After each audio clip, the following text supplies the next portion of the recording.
Ayan, ginisa natin yung bawang. Sabi ni Ivy, lutuin daw mabuti yung bawang at sibuyas. May nabibili na sa palengke na gayat na. Hindi ko na kailangan maggayat. Tapos ilalagay na natin yung marinated na pork.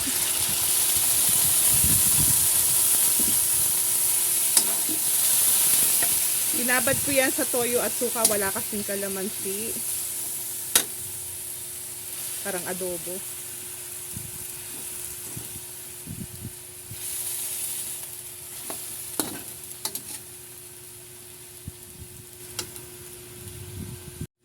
Yan guys, isang kutsa lang natin yung baboy. Sabi ko si Ivy na magluluto. Sabi niya ako na daw para pag uwi nila kakain na lang sila. Guys, dinagdagan ko ng 1 tasang tubig para maluto yung baboy. Mamaya matutuyo rin naman yan. Tatakpan ko muna.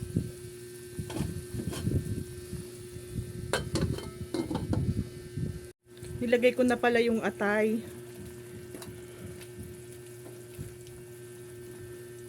Dapat daw pinipirito. Pero hindi ko na pinirito para hindi mamantika.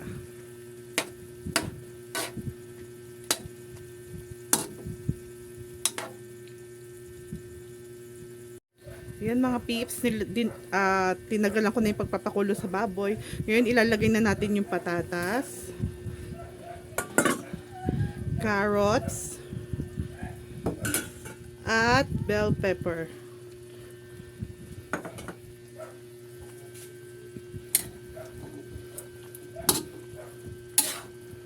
Naparami yung gulay ko.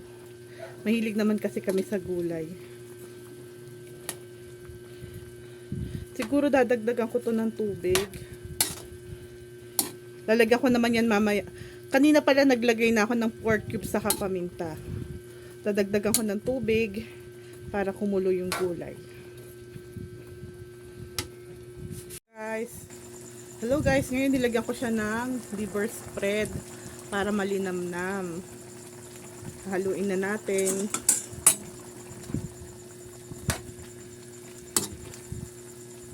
Dinagdag, mga 3 tasang tubig na ilagay ko para maluto lahat ng sangkap. Mamaya ilalagay natin yung green peas.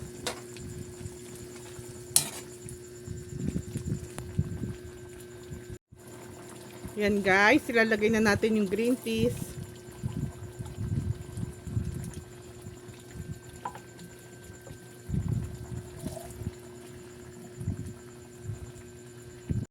Yan guys, kumukulo na siya. Dadagdagan natin ng toyo.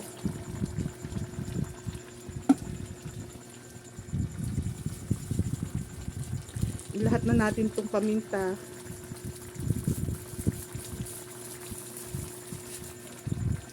Haluin natin. Wala kasi akong sili. Hindi ako nakabili. Nakalimutan.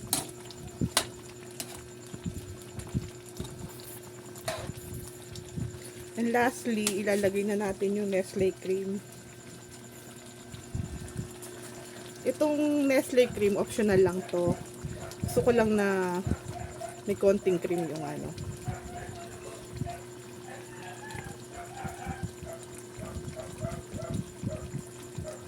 Yung iba gata. Yung mama ko gata.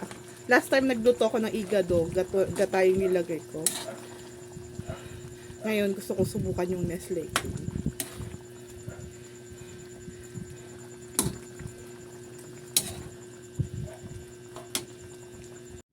Ayan guys, natabangan ko siya, wala ng toyo, kaya dinagdagan ko ng isang sandok na pati saka isang sandok na suka. Sana maging okay na yung lasa. Yan na po.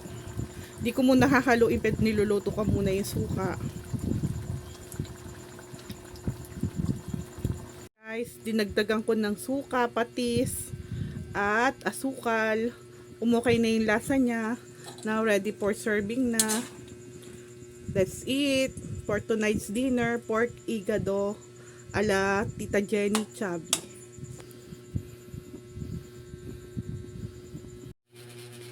Yan guys, for tonight's dinner, pork igado.